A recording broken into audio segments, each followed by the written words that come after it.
My name is Amanda Van Annen. Welcome to Beauty and the Beat. Join me and my co-hosts Betsy Zane and Sophia Brad as we pierce beyond the beauty myth and get face to face with reality. Highs and lows of fashion to the challenges of motherhood, the traumas of life, heartbreak of relationships gone wrong, and how to find purpose and discover your true, authentic self.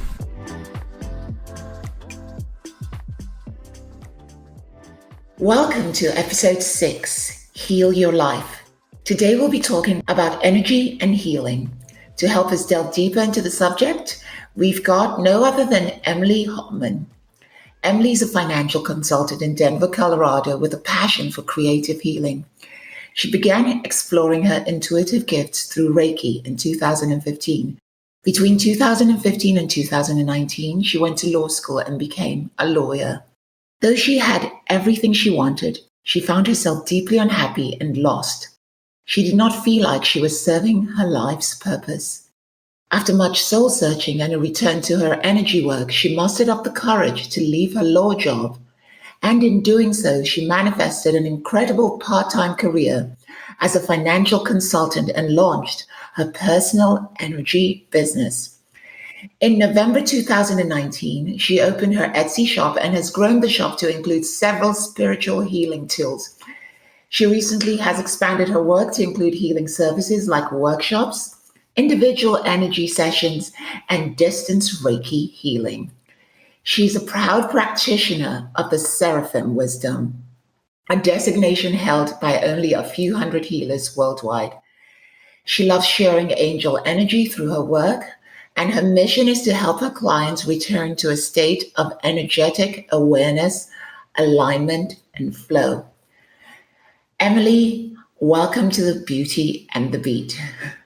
Thank you guys so much for having me. I'm inspired by all three of you and just thrilled to be on here with you. Oh, yeah. Thank you very much for being on here with us. Yes, we're very happy to have you.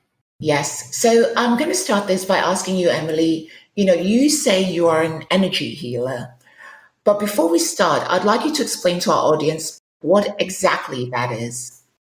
It's a very interesting question, Amanda, because energy healing means different things to different people. So to me, what it means to be an energy healer is to be somebody who helps other people return to this state of being in touch with their own energy. So really, it's more of an energy guide where rather than healing anybody else's problems, you're helping them kind of develop this awareness of what's going on in their life and helping them get back in touch to that state of feeling gratitude and empowerment and love and all of the emotions that we're constantly all searching for. That's very, very, very interesting because, when I first read about you or, discovered you, I thought healing. I wonder how that happens, So I was trying to figure it out, but you've really explained it in a really, really concise way. So you are a guide that helps people recenter themselves back to find who they really are. Mm-hmm. Now, how did you embark on this journey? So why did you go into healing? Was that something you've always wanted to do? Or did you just discover that it was a calling? It's a little bit of both. So I think when I was young, I always wanted to be a teacher, and I knew from a very young age that teaching in some capacity was going to be in my future. And as I progressed through my education, I realized as much as I love kids, I didn't want to be a school teacher. And so I took my teaching passion and kind of let that fall to the back burner as I completed my education. And then when I got a bit older, my mom has always really loved all of the sort of metaphysical and healing arenas. And so she slowly began to introduce me to those. And for those who are not very spiritually in touch, you think that it's a little crazy at first and difficult to relate to. But the more I spent time learning about energy work and healing, I just felt such a passion for it and felt called to it. And so I think that's what's led me down this track now. Of course, I took some detours for a legal education and a career in law, and I'm happy that I left those behind. But I think that when you feel called to this type of work, you'll just return to it again and again. I can understand that. I have a question for you because when you said you explained to us about healing. And Amanda mentioned something about angel energy. So just explain to our audience and to us, what exactly do you mean when you say angel energy? For people who are spiritually in touch, this might seem like kind of an obvious topic, but for people who are not, it can seem a little far out. So you have to kind of go with it a little. But to me, this angel energy stems from this concept that we all have guardian angels, which I think is something that most people feel in their life, whether it's a loved one who's passed on or somebody who's been with you since birth, or it could be sort of these higher scale angels who protect everyone and aren't necessarily specific to you. So one of the areas that I really like to focus on in my energy practice is, first of all, helping people understand that you do have this universal angel guidance supporting you, and learning how to call on that so that you can really implement that very warm, loving energy in your own life, which is something I think most people don't do. Yes, yeah. And like you said, there are a lot of people who are skeptics out there. I mean, how would you maybe get somebody to understand or help them really understand what that means? Because I have friends, that say to me, oh, well, they have no idea what I'm talking about because, I'm with you on this. I totally believe in all of this and my guardian angels. But there are many people that just don't understand that concept. Is it, you think it's something that you understand, it's innate, or can you help people to understand this, about energy healing and angel energy and so forth? I think there's kind of two pieces to that. So for the skeptics who really aren't open to it, it's always my opinion that everybody has free will and it's not my responsibility to push my beliefs on anyone. So for the people who, and I have plenty of people like this in my life, who just aren't interested, then I know it's a topic we don't broach because it freaks them out a little and it doesn't really serve. But for people who are somewhat receptive and just don't really know about these topics, I really like to start small and say, can you think of a time when you were scared and you just felt this loving energy surround you and you knew things were going to be okay? Or a situation where maybe you've had a near-death experience and you know it could have ended so much differently than it did. Have you ever thought that maybe there's a bigger force out there who's taking care of you? So I'll try to use examples like that I think a lot of people can relate to.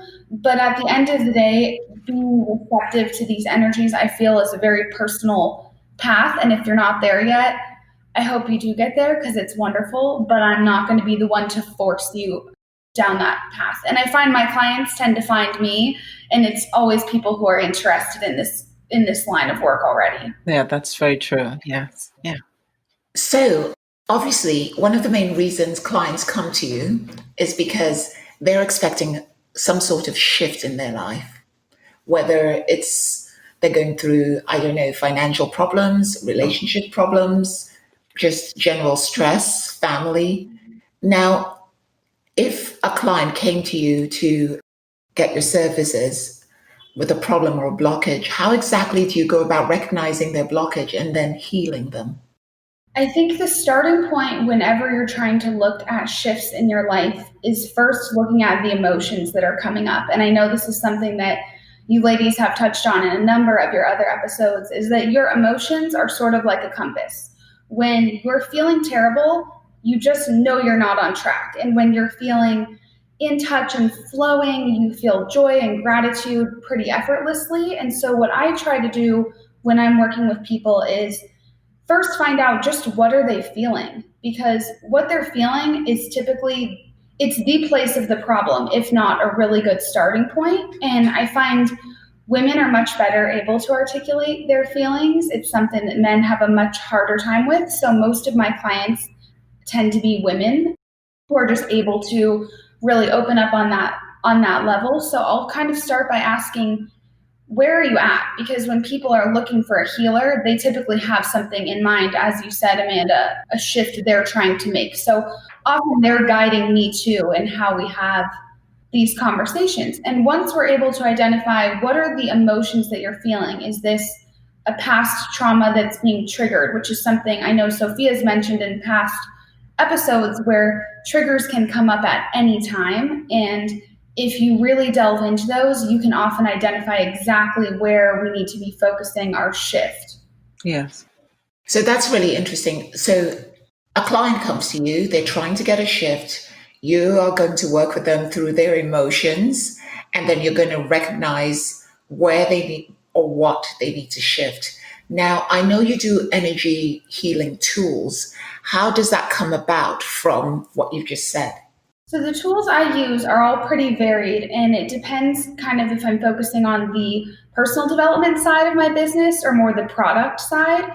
So when I'm doing the product side, I make energy sprays, and I brought one because I knew you'd ask this question. Fantastic. Little sprays. And what I do is I have different natural healing tools. So I use flower essences and crystal essences, which are essentially, it's a water base and it has been infused with the property of crystals and flowers. You can do that either by soaking them, or some crystals are actually toxic, so you can't soak them. You just kind of set them in proximity and they'll absorb the metaphysical properties of the items will absorb into the water. By combining these various essences, each of which has a vibration, you can fine tune your own energy field with the vibration of these metaphysical items. So, for example, if you're somebody who has very low energy, I might take a crystal that has a very high vibrational energy and put that in the spray, which you're going to spray into your energy field. That will sort of lift you into the vibe of these elements that you're introducing. So, those can be very powerful, and very, very few people use them, but they're an incredible way to just make small adjustments. But to do the healing work for the more professional development side, I think that involves examining what it is in your life that's bringing up these triggering emotions, because the sprays will help, but they don't necessarily address the root issue. And that's where I like the personal development side. And I find that's more identifying stressful areas of your life or identifying toxic relationships that aren't working for you anymore. And that's where we can really dig deep with these more product tools, offering support along the way. Emily, with energy work, I understand from my own experience and the books that I've read, there's just so much that you can do as a professional that specializes in this area. So what are the tools beside the actual physical tools, maybe like advices that you could give to your clients on how to actually balance their energy, how to get back into their energy field? Because as far as I know, you can help them on the way, but they have to do some homework basically on themselves. So what would be like the advice that, I know that everybody's quite individual, but what I'm trying to ask you is like, what is the typical homework of someone that seeks your advice? That's a good question, Sophia. I think that this goes back to a topic that I know all three of you are involved in, which is meditation. I will always stand by the fact that meditation is one of the, if not the most powerful way to shift your energy. And I feel that way because so few of us actually take the time to ever be still and listen to our own thoughts. And I find that for many people, it's so easy to get rolled up in this stressful, busy lifestyle and not actually take the time to examine what's coming up for you. So for the people that I work with, the first suggestion I always say is, can you set aside 20 minutes in your day to meditate? And I like to recommend 20 minutes because some people will say, can you set aside 5? At least for me personally, that's nowhere near enough time to actually quiet my thoughts and turn off my phone and disconnect from all of these external influences. So I suggest taking 20 minutes to just sit quietly and meditate. And if you can allow an extra 5 at the end, just write down what comes up. And even having those few moments of stillness where you're not infiltrating external information or conversation tends to be an incredible way to just reset. And that's always the first thing that I recommend people take up. For those who already meditate, I think then the next step is trying to understand the topic of vibration. So what I mean by that is, if you're feeling joyful, there's a certain feeling in your body that gives you. So if you start thinking about something that makes you happy, whether it's your pet, that's always a good example. your pet or going for a walk outside or going on vacation, you can physically feel that excitement in your body. Similarly, you can feel the feeling of stress or disappointment. And so, what I like to recommend people do is try to really sit and dig into what it feels like to absorb these emotions in your body. And it becomes the quickest way to know whether or not you're in alignment, because your body will physically tell you if you're off. And as soon as you can get that level of discernment down, it is an incredibly, incredibly powerful tool to know when you need to maybe stop doing an activity that's causing you stress, or stop spending time with a person who is making you feel unworthy. You will know when you have this vibrational awareness, which direction you need to go in. I feel like more books on this that we read, the more people we listen to within these kind of topics, I think that kind of, in my opinion, raises your vibration so that you're more aware of your own vibration. And then you know when it imbalances, when something is an imbalance, and you know what to do to bring it back into balance. This was fantastic what you said about the joyful thoughts, because I feel like sometimes I think all of us, when we wake up in the morning, we have that off feeling like, this is going to be a really bad day. But even with saying those words, we actually curse the day. So instead of saying those thoughts, I feel like you can pull yourself out of that thought just by thinking joyful, positive thoughts. And if there's a pet that makes you feel joyful, if there's a music or a song that will bring you joy, then I think that's the way how to reprogram your day from the start.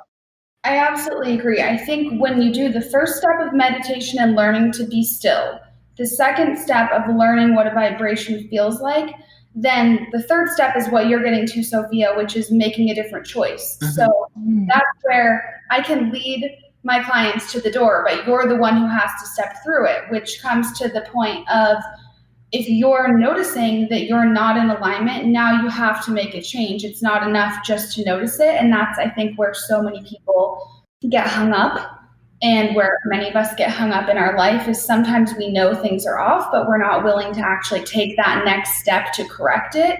And I feel that's where having a mentor and a coach really can be helpful. I have plenty of my own who I will go to until they don't take me anymore, because they've helped so much with just giving me the courage to take steps that I wouldn't have been prepared to make on my own. And in saying that, what advice would you give to somebody to be disciplined, to be able to move forward? Because like you said, it's so easy to go off track and to lose that focus and to become disheartened. So what encouragement or what advice would you say to people? What would be the process into keeping, being disciplined and sticking to it? That's the hardest part. I know it is, isn't it? It is. I think the most important thing you can do, first of all, is try to meet yourself from a place of non-judgment. So we know that we're all going to fall into states of low vibration at times. That's just part of being human. But once you identify that, then it goes to having disciplined self-talk, where you notice that you're in this negative situation and you have to say to yourself, hey, self, I realize that this person is making me feel awful. Why am I still spending time with them?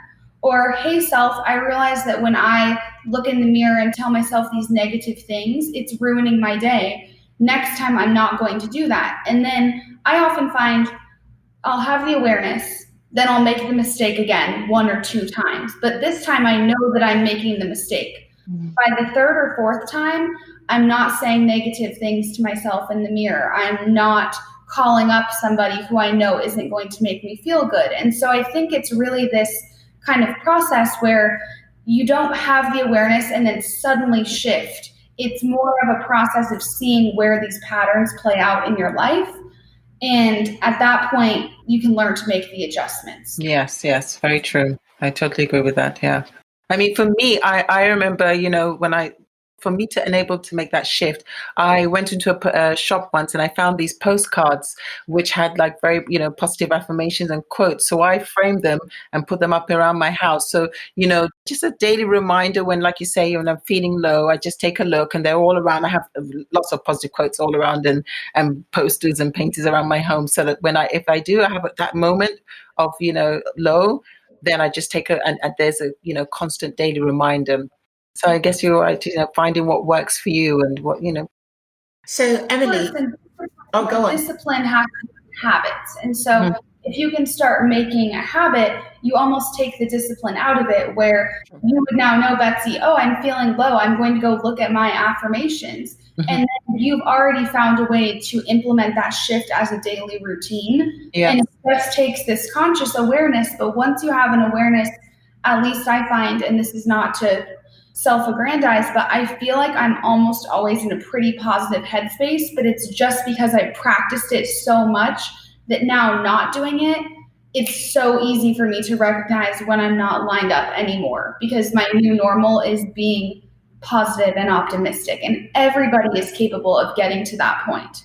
So, Emily, what I want to ask is, I like everything you've said, and as someone that's been practicing spirituality for a long time, one of the things I notice is sometimes there's just this underlying thing of negativity sometimes, and you just don't know how to get rid of it. Even though you're trying, you just can't get rid of it. So for me, because I've practiced spirituality, I know what to do to get me back to center. For someone that's never done any of these things, meditation, Reiki, breathing, how do you really... I find it's very easy for people to say, change your thought pattern, just become happy. And I find that the main thing that happens to people is there is anxiety. The anxiety is, what will happen if? So, oh, I've got no money. What will happen tomorrow? Would I be kicked out of my house? Would I, have food to eat? So people get so enthralled in the anxiety that they can't even think straight. So how would they deal with that? Anxiety, I think, is definitely one of the biggest complaints that I see with clients, and it crops up all the time. And where I feel this stems from is, I've read this in a book and I absolutely loved what the author said. She said, you're always in two places. You're either in a state of fear or you're in a state of love. And of course, there's many points on the spectrum in between. But I find for people who are in that very crippling, anxiety-ridden place, it's okay to feel those emotions, because there's nothing wrong with having these negative perceptions on some days and meeting yourself not with judgment, but with love for yourself and saying, wow, I recognize I'm feeling pretty awful today. I can't necessarily return to a state of love for the world or love for my situation, but I can return to a state of love for myself, where I care about my own happiness and my well-being. Or maybe I'm going to take some time to try to love my significant other, my brother, sister, family member. So when you can't apply that love to the situation that's stressing you out, because nobody's going to love feeling like you have no money in the bank account, or feeling like you've been broken up with and you're depressed. You're not going to find a way to click into a positive mindset about that specific topic. So can you instead shift to a different topic that's not causing the anxiety and not causing the fear? And when you do that, it's amazing how the universe will smooth out the situation that's causing you fear if you can somehow pull just a little bit of love and positivity back into your energy field, even if it's not about the topic that's causing your anxieties. Does that make sense? Yes. That makes total sense. I get what you're saying. So you are shifting energy. So what basically happens is, you're feeling a certain way energetically, which is negative. You find something positive to focus on. And in turn, that shifts your energy into the positive. Now, one thing I know from practicing Buddhism and from being spiritual is, you always tend to, like, no matter how big you think the problem is, you always tend to sort it out one way or the other. It all works out. But when you're going through it in the moment, it looks like everything's going to collapse. because your mind starts playing tricks on you and it's going like 100 miles an hour and you're like, oh my God, what am I going to do? And if you keep on meditating or like just, being positive, it always works out. But it's having that feeling constantly throughout life, which is very difficult because we're humans. And so here I want to segue into, because I think you've touched on it, but I want to talk about trauma, because I talk about that a lot, because I feel like, as an actor myself, one of the things we talk about is that everyone has a dream of life. And their dream of life is, blocked sometimes by their obstacles in life. So I'll give a brief example. Someone might want to become a doctor or a teacher, but they keep on being blocked by thoughts of that they can't do it because their father said when they were young or their mother said when they were younger that you're never going to become nobody, because that's what they believed in their dream. And that person, what they do is as they try to become that doctor or that teacher or that politician or whatever, they keep on sabotaging themselves based on past emotional trauma. And even they don't realize that they're doing that. And they keep on doing it constantly. Now, how do they recognize this? Number one. And when they recognize it, how do they move past it in order to start creating the life they really want? Yeah, I see what you're saying, Amanda. Almost everybody has some sort of trauma that has come up in their life. For some people, it's very deep, like what you were saying about a parent naysaying your dreams or making you feel like you're not worthwhile. It can also be something really small, just a negative remark somebody made to you one time that really nests in your energy field and continues to come up again and again. And I think that the best thing you can do to try to heal these traumas is first identifying them, as you were saying, Amanda. The way to do that is to recognize patterns. So I see this a lot with people having relationship concerns where they keep dating the same guy again and again and again. It's different people, but they have the same behavioral patterns again and again. Somebody who's not kind to you, somebody who doesn't make you feel worthwhile, somebody who makes you feel like you're less than them. I think the conscious awareness of seeing these same traits being reflected in the people around you is how you start to pick up on the patterns. Unfortunately, it takes learning it the hard way a lot of the time, but you'll always see mirrored back to you in your external what you need to deal with in your internal. So if you're constantly bumping up against people who make you feel worthless, you might have a self-worth issue that you need to start looking at. Or if you're constantly bumping up against people who are telling you you're stupid, then maybe you need to tackle some of your confidence and introduce different types of learning or things that make you feel bright and intelligent. So if you have a very vigilant, watchful eye on everything going on in your external, you will see mirrored back to you all of your problems. And a great example of this, I love my husband and he's an awesome person. He has an amazing way of reflecting to me all the things I have to work on, which is something I love about him. But there have been moments where I felt I couldn't get my spiritual career kind of off the ground. And then he would say, well, are you sure that you want to do this? Or are you sure that that's your calling? And it wasn't meant to be negative, but it was mirroring back to me my own uncertainty about whether this was something that I could do. And I try to think of all of my relationships like this. So is there a constant mirror that's coming, that's reflecting back to me, ooh, I might actually have a confidence issue that I need to tackle, or ooh, I might still be feeling like I'm not pretty enough to be successful. And when you start being mindful that way, it's amazing how much you can pick up on just from the people around you mirroring your own insecurities back to you.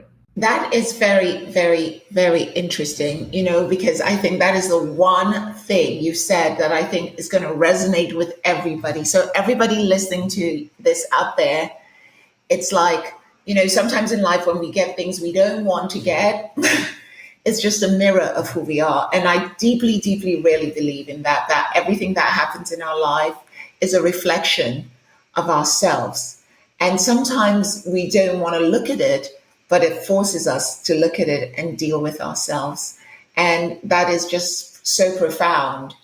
Now, another thing I wanted to ask is, because as I said, I believe a lot in healing. And I think when you're spiritual, you start realizing a lot of things, like exactly what you said, like things will happen on the outside and you know where that's coming from. You know that this is something you have to deal with, but you're just not dealing with. And it's that discipline of really, really getting yourself and saying, I am going to change. Because it all starts with you at the end of the day, right? Nobody can force you to do it if you don't do it yourself. And Betsy said earlier, because that was the first question she asked, about how people get into this disciplined state. And if someone was out there and they said, Emily, just give our audience a 20-minute routine they could do every day to make sure they're in their state of their highest productivity and their centered self, what would it be? That's a great question. And I actually am happy I have a really good answer for this because it's something that I do every day. Good. I think the first thing you can do to really get yourself off on the right foot and be in this disciplined state of being in your highest self is to start off your day by setting intentions. And this is something that is hugely powerful and greatly underestimated. It's different than goal setting in that you're not focused on the outcome, you're really more focused on how you want to feel. So for me, most days, now that I've started this business more seriously, I'll set the intention of, I hope today I can feel valuable and provide something positive to someone, or I hope that I can feel inspired by this task that I have ahead of me. So I would recommend to everyone starting off your day by taking out a journal or a Post-it note or a napkin, whatever you have, and just jot down some intentions of how you want to feel. Because when you do that, you are, from an energetic standpoint, opening up your field to allow in what you have asked for. If you don't ask, you haven't opened the door for the universe, your angels, your guides, just the people around you to provide for you what it is you want. And I think intention setting, that for me can sometimes take 20 minutes alone because I just try to be really thoughtful and in my emotions when I'm doing it. But another great thing you can do is something that Betsy said she likes to do. Come up with one affirmation for the day that's supportive of how you want to feel. So if you're someone who's struggling in your career, then this affirmation could be, today I feel strong, smart, and empowered in my job. And then you write it down. And when you go to work, if you start to feel you're getting pulled a little bit out of alignment, you return to that affirmation that you wrote and you've started the day with it to set the tone, and you're just revisiting it every time you need to get that little bit of a tune-up.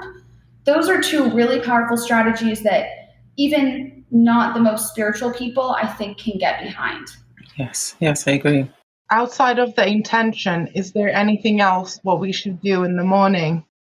I think starting the day off also in a way that makes you feel peaceful is something from at least my personal perspective that has helped me really shift into a higher energy state. And this kind of started off when I was in my legal career and I felt rushed all the time. I felt like I was rushing here, rushing there. The morning was rushed. I didn't eat breakfast. If I had a cup of coffee before I left the house, it was a miracle. And I think starting off the day not feeling rushed may sound so basic, but that's another incredible way to just align your energy. So whether it's setting your alarm 20 minutes earlier, recognizing that maybe you're going to laze around for a bit without cutting your timing too close, that's another fantastic way to make sure that you're, from the moment you're stepping out of the house, or even just stepping, up to your home office to get to work, you're not in this hurried state, which is something that negatively affects many, many people I talk to, is just not feeling like they have enough time. You can build in the feeling of having more time without actually having more hours, if that makes sense. Yes. Emily, I can really relate to that. I mean, for me, that's something that I've had to learn recently. I think even becoming a mother, prior to that, my day was always started with a rushing around. And I tried to do that with a child, which was something that was impossible. So then I had to, relearn and just how to, like you say, start your day right. Because I think for me, and like for most people, like you said, is that when you're rushed, you can't think clearly. Your day has already started badly. Everything from there, you're late for everything. So therefore, it's just a chain effect, and chain reaction, and everything just spirals downhill from there. So I think that is really you've made valid and very important suggestions. But yeah, I think for me that is definitely one that I resonate with. Yes. Yeah. So one of the things you said, Emily, was about rushing. And I just feel like in today's world, we're all rushing up and down. And especially for me, living in Los Angeles, sometimes I spend 3 to 4 hours in the car, just 30 minutes here, 20 minutes there. And I feel like it's such a time waste. I'm like, that's 4 hours of my life, 5 days a week. Or, I'm like, oh my God, it's such a waste of time. And I really have to determine to myself to wake up earlier so I have time for my spiritual practice, so I can align myself. I spend like an hour to an hour and a half every day trying to do that, because otherwise my whole life goes off. Yes. Yeah. And it's so difficult. It's so difficult. And I, believe that, whether you're chanting, whether you're praying, whether you are meditating, whether you're doing Reiki, it's all energy, and it's about how we use that energy to center ourselves. But we have to be determined that we want to do that, first of all, that we want to change. And we also have to realize that even if you're centered today, you're not going to be centered tomorrow. That's right. And sometimes that's hard for me, because I'm like, I've done all this, and why is my day going, Yes. And then you have to come back, and it's a constant struggle. Yeah. Yeah, absolutely. I know that feeling of thinking one day you're on cloud nine, you feel your spiritual practice is totally dialed in, and you are the most positive, optimistic, magical manifester in the world. And then the next day you feel awful.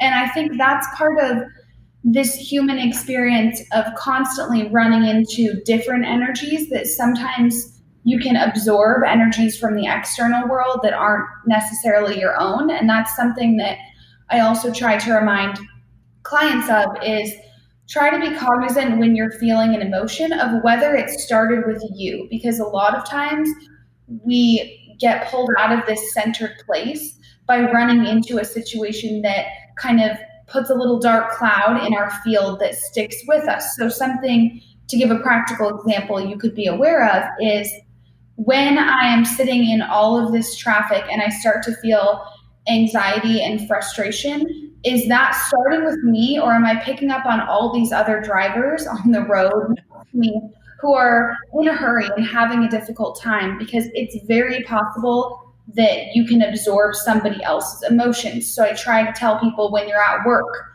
you need to have this energetic boundary around you so that you won't be so easily pulled out when your boss is stressed or your coworker missed a deadline. It has to do with really defining your energetic state and knowing that it's not going to be perfect all the time. But as you said, Amanda, you're committed to making it a conscious practice. That's honestly 80% of the battle. Another thing I've started doing is, I call it trying to find the source kind of thing. So, for example, if I'm feeling stressed or anxious, I say to myself, why am I feeling anxious? And I'll say, okay, because I'm scared this is going to happen. Then I'm like, so why am I feeling scared? Then I find out why that. Then I keep on going to try and find what the core emotion is that's causing all this. So let's say, I'll give an example. Let's say you have a feeling about money and you think, oh my God, I'm so anxious. So you ask yourself, why am I anxious? So the answer to that would be, because I don't have money. So I'm afraid. So why am I afraid? Because I feel like I'm going to, let's say, lose my house. Then you say, so if I lose my house, what's the worst that could happen? I'm going to be on the street. So if I'm on the street, then it's funny, because when you then go back into the worst case scenario, it doesn't look as bad as you really think it will be, because you realize that there's so many checks and balances on the way. Because somewhere along that scenario, you'll be like, no, but I'll never end up on the street, because I can go to my friend's house. I can go to my parents' house. You see what I'm saying? Mm-hmm. And I feel sometimes we just build this fear up for ourselves. and it just like takes us away. So I always try to go to what the core is. And then once I find what the core is, I try and build up from there by having positive thoughts and positive emotions. Yeah, it's true, Manda. Because even sometimes with me, I find that my thoughts become so congested because, like you say, you're thinking of so many different things, and sometimes that in itself puts me out of alignment because I'm constantly thinking, "But what if?" But then I have to bring myself. No, I need to be centered. No, I'm not centered. Yes, I am. So it can sometimes become so chaotic to the point that I don't even know what to do with myself anymore. So. It's just one of those things. I mean, I don't know. I mean, you said, and we've already spoken about that. It's all about discipline. And the one thing, I guess, is to just to persevere. And like you said, it's now become something that's innate with you. You know how to do it with ease and know how to realign yourself. And it just becomes something that's natural. This is where we're trying to get our listeners to that point where they can understand this concept and, just, relate to what we're saying. Yeah, absolutely. I think what I would want people to try to be aware of is just caring about your energy is already more than 90% of people do. Even taking the time to be thinking about how you feel and doing what Amanda suggested about kind of reverse engineering your problem, Yes, yeah. that takes so much conscious awareness. It gets easier as you go along, but it can start with something as simple as recognizing that you feel fearful because you might not have enough money, or feeling sad because you don't have your ideal partner. Just even thinking in that way is such an accomplishment. So I want people to realize that you're doing a better job than you think you are just by probably even listening to this podcast. I am sure the type of people who listen to this are well on their way to having a strong, energetic practice. Yeah. Emily, one thing you talked about was when you were saying that was about finding your partner. And I know our audience love anything to do with finding a partner. So if someone was looking for a partner, what would you advise they do? Like, what would you be your advice? If someone came to you and said, listen, I've tried all the dating apps. I've tried I'm everything. waiting. We're all waiting, Emily. What would you suggest I do, Emily, to find this amazing person? What would you say to them? This is a question, you're right, everybody wants to know. And I feel like love is always a central topic in the personal development world because we all care so much about our human relationships and feeling loved. I think what I would recommend to somebody who is single is that the first thing you need to do, and this is similar to setting your intentions for the day, the first thing you need to do is figure out what you want. And that might sound easy, but that is often half the battle, is figuring out what this partner looks like from your own heart-centered space, not from what outside forces are telling you you should hope for. So for instance, outside forces might be telling you, oh, you should look for a husband with a 6-figure job who's kind. That is so vague and maybe not even what you're looking for. Perhaps what you're looking for is somebody who makes you feel empowered, somebody who listens to you when you speak and responds to you in a way that makes you feel appreciated. Digging into those more specific attributes and honestly making a list is a really great way to start to identify what kind of person am I looking for, because you might have been crossing paths with this person already, or you're about to, and you don't recognize them because you think that you're looking for this certain set of traits when really you're looking for kind of a deeper level of characteristics about someone. I find that many people don't take the time to get really clear on what they need, and it's different for everyone. Some women feel smothered very easily, and they need somebody who gives them their independence. Some women need a partner who's really doting and affectionate. It takes time to really figure out what that looks like for you, but you're not energetically opening up to the possibility of the ideal partner if you don't know who that is. That's, I think, the first most important step. I'm sure you ladies can relate to that confusion. I had it plenty of times. So you're saying people should go beyond just writing down, oh, I want him to have a successful job. I want him to have, to have blue eyes and House and brown fast hair car. and a fast car.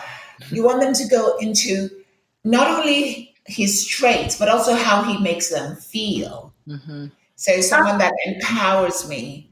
Yeah, That that's right, Amanda, because emotions are what is magnetic. So when you're trying to manifest, you manifest through emotion. And what I mean by that is when you can feel into the frequency of what you're looking for. So if you were to sit and close your eyes and think how warm and fuzzy I would feel if I had this fantastic partner, that feeling is what you're manifesting and it's what you're projecting out into the world. So you're not necessarily able to manifest just from a shallow list of, I hope that my partner makes this amount of money and has this type of home. That's not a feeling. If you Mm-hmm. can drop into the feeling of what it's like to be with that person, even if you've never met them, you can conjure that feeling having never met them. Again, we return to what you expect will be mirrored back to you. You'll know that feeling when you see it reflected in somebody else. Yes. But I you agree with have the you. time Yes. to figure out what it is. I agree with you because what I do is, I I read a book a long time ago, and what I did is, okay, the book was really good because what it did is it made you, like, let's say you want something, a partner, a car, whatever it is, you'd write down all the traits. So I'd write down, okay, I want him to be this, I want him 6 foot, all the things I like, all the outside. And then what you do is you go into each one more in depth. So you break it down. You talk about things like how they make you feel, how you respond to them, the things you do together. So what it did was by the time you're done, you've almost written a whole book. Yes. Because Yes. everything you just add to your list. You're like, Yes. oh, and we're going to go on. You could write something simple like, we're going to go on vacation twice a year. But that's not what it means, because what you're going to then do is like, you're then going to break that down into like where you're going to go, how you're going to feel, what you're going to do. What, and I do that. I've not seen the partner yet, but let's go on. But I do. When I used to do it all the time, I still have the book, but I haven't written in a while, to be honest. So it goes back to the discipline, right? The funny thing about what you're saying is, Amanda, and I've done this many times, is that my list does go on and on and on and on. And sometimes I question myself, but maybe I'm thinking the wrong things. And I question, am I asking for too much? Is there such a thing of asking for too much? No, I have to interject here. No, there is never such a thing as asking for too much, because in the energetic sense, the more clear you get, you're much better off having a list that's 5 pages than 1 page. And you'll hear in personal development circles that you shouldn't be looking for a partner who checks all of your boxes. That's not what this is saying. What my practice I'm suggesting creates is a frequency. So you're making this list, and through making this list, you're putting a frequency out there of a person who maybe doesn't have every single one of these qualities, but overall you can feel what that would be like to encounter someone who had most of them. And then it goes to what you're saying, Betsy, of the next step is addressing, do you have an underlying belief that what you want isn't possible? And that's hard for a lot of people, and something I experienced, especially as related to my career. When I was in law, I was so unhappy, and I kept thinking, is it even possible to find a job that has the frequency that I'm looking for? Because I don't think it's possible. As I started to make my list, which is the same thing I'd advise doing for a romantic partner, the list was long and it looked from many perspectives unrealistic. But as I started to feel into the frequency of a career that makes me inspired, excited, that provides for me, that allows me to have a nice home, that makes me feel appreciated, where I get to connect with people, the more I felt into that frequency, the path began to unfold. And the same is true with romantic partners. If you tell the universe, I want this awesome guy who's got this frequency, it will find you that person. But you have to know that person when you see him, her, whoever your ideal partner is. And you can't get that if you don't really dig into what their frequency is going to feel like to you. Yes, very good point. Yeah. So another thing I noticed from that, which I was thinking as you were talking, was a lot of people want a partner But also, there's no amount of stuff you can write in a book if you don't also take action. Because that's another thing. People sit at home and dream, and they're doing all the work. But I also feel like number one, you have to take action, and number two, sometimes you're not necessarily going to find the partner sometimes where you think you're going to find them. Yes. So I have friends that would say, "Oh no, no, I don't want to go there because the type of guys I like don't go there," or "I don't want to do this because I'm not going to meet anyone." But sometimes it's when you least expect it that it's going to happen. People struggle not to want to control how and when you meet someone, and something that I always try to get through to people, especially my clients, is that your concept of control is actually quite limited. If you are spiritual and you believe that the universe is looking out for you and providing for you, I can almost guarantee the universe always has a better plan than you. And if you accept that principle into your life and stop attempting to control the situation by avoiding locations where you don't think your partner could be, or not actually trying to date and just hoping that the person will arrive at your doorstep, that doesn't necessarily work. It's more a matter of taking inspired action without the control mechanism, putting such narrow parameters on what's possible. And that is a very big challenge for most people, myself included. Yeah, I think you're right. And so, it's about, taking yourself out of that comfort zone and really pushing, through the boundaries. It's something that we all struggle with, but yeah. I can back what you just said, because the fact when you said universe has your back, I've been reading books by Gabby Bernstein, and I think I ordered this book at the beginning of lockdown here in the UK, like mid of March. And from one day to another, like many other people, I've lost about 90% of my income. And I was like, well, what am I going to do? But for whatever reason, by reading this book, I just had this amazing feeling of peace. And I just felt, look, we're all in the same boat. I'm going to be taken care of. Like, everything's going to be fine. Then I've applied for like the grant, the support from the government, thinking, I don't know if I'm going to be eligible and this and that. One morning I woke up and I was eligible, and it helped me with my rent and everything. And then another day I woke up and there was some money from a job that I did 2 years ago. So like I felt this working for me completely. So what I've done recently, I do not have the outcome of that yet, but I'm applying it to finding my partner. I have stopped obsessing where I'm going to meet my partner. I just said I'm clearing the way for universe to work its magic and just surrendering to the flow. So I don't know if that's going to work, but I am absolutely just letting it go.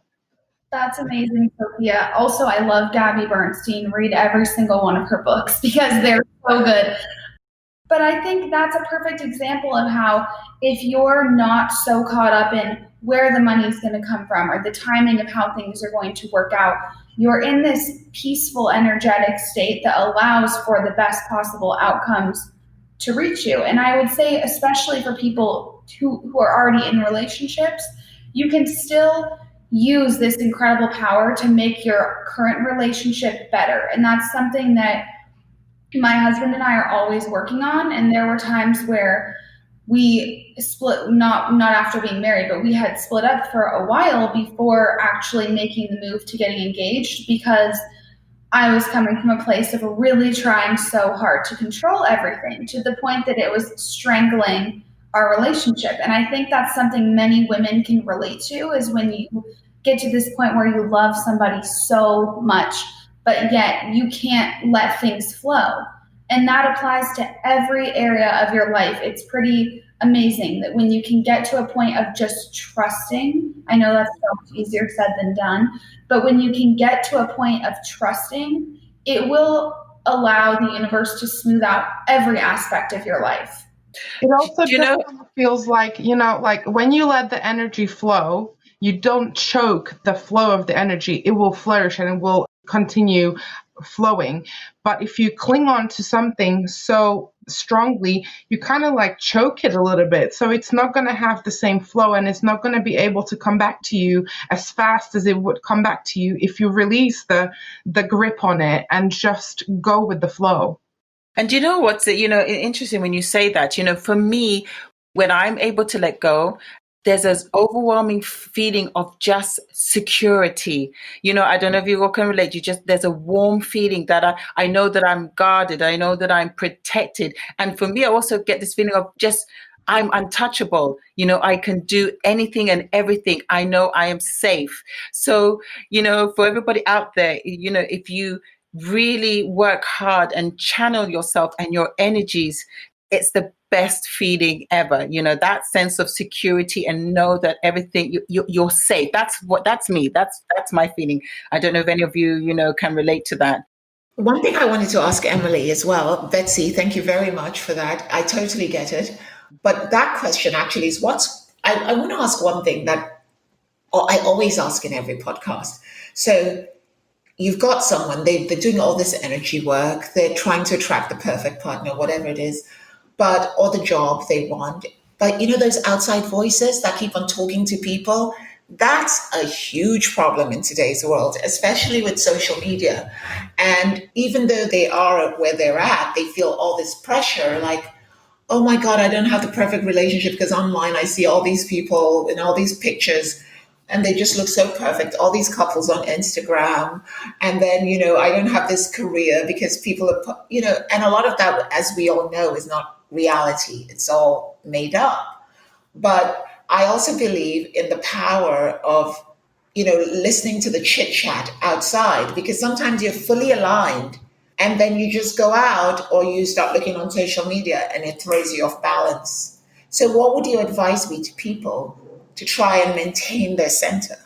I think, Amanda, there's two pieces to address that. The first is self-censoring might not be the right word. Censoring your environmental input. That is something that's very important. So if you're following Instagram accounts, for example, say you're having low self-worth, following Instagram accounts of people who are constantly displaying their body in a way that makes you feel unworthy. It's nothing about them, but if it's triggering that response in you, that is something to stop looking at for the time being. So I'm very proud of this. When I go on my Instagram feed, it is curated to positive, happy people, and I'm constantly inputting that into my environment, which helps me stay centered.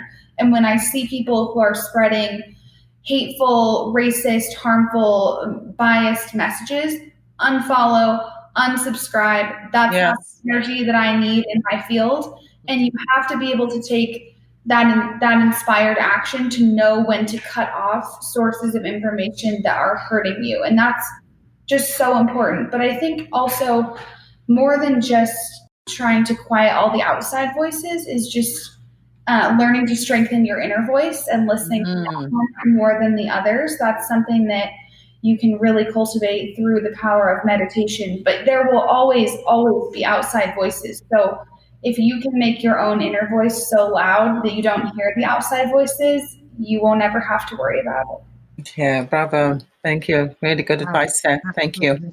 Absolutely. Yeah, because that's one of the things I do these days. It's like anytime I get triggered by a negative emotion or if something triggers me, I automatically at the same time recognize that and I put in a positive affirmation. I just like, you know what? I don't really care about that. And I've also, because I've had friends who I've known for a while and I've watched their lives change. Like I know one or two people whose lives have changed tremendously. And they weren't necessarily practicing spirituality, but they were using spirituality in another way. Because I had a friend who, for example, she would not let anything faze her.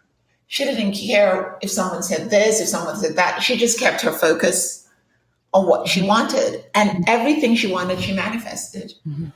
Because she wasn't so bothered about what was going on here. Mm-hmm. She was just bothered about what she wanted in her life. And another thing you mentioned, which I think is really important, you mentioned it in the beginning.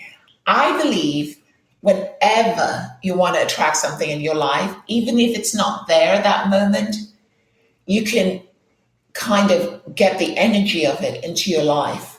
So if you want to attract love, maybe, go volunteer and give love to others, because that creates the same feeling of love. So if you start caring for people, like I recently was thinking of volunteering time to this cause in Los Angeles called CASA, which they get individuals to advocate for foster children. So they give you a foster child and you advocate for them to find a home, to find a this, to that.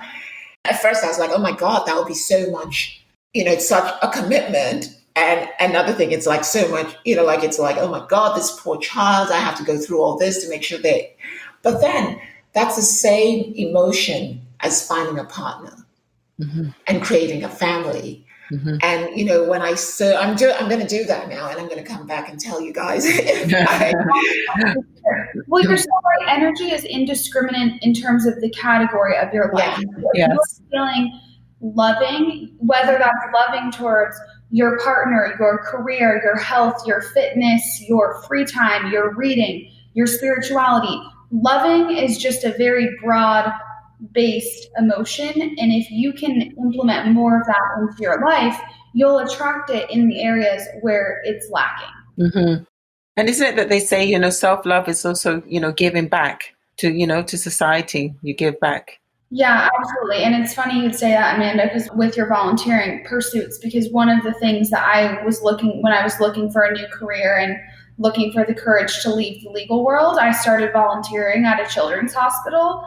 And just having that energy of feeling needed and appreciated and connected to people was one of the more pivotal factors in finding the courage to leave a place where I wasn't in alignment. And the two had no relationship to one another, and yet they were the most related action that helped me find courage to make a shift. That's really important. It's really important that when we're trying to attract something in our lives, we should also realize the energy that we're attracting around us. And as you said, it doesn't matter where that energy is coming from, provided we are giving it out and we're attracting it into our lives. And this has been a very, very, very interesting discussion. So, before we wrap it up, I'd like you to tell us where people can find you if they need any of your services and, want to know a lot more about, energy and healing. Thank you. Well, I'm honored to have been on here with you ladies, and appreciate everybody who has listened to this. If you are interested in connecting with me further, my website is www.soulspaceenergy.com. And from that site, you can find links to my personal workshops that I do, which I have the first one starting this next week and a few scheduled for July that I'm really looking forward to. And then I also do my booking for private sessions there as well. And then the link to my Etsy shop where I have all of my metaphysical tools is also on my website. So that's pretty comprehensive. I'm also on Instagram, and you can find my handle at soulspace_energy.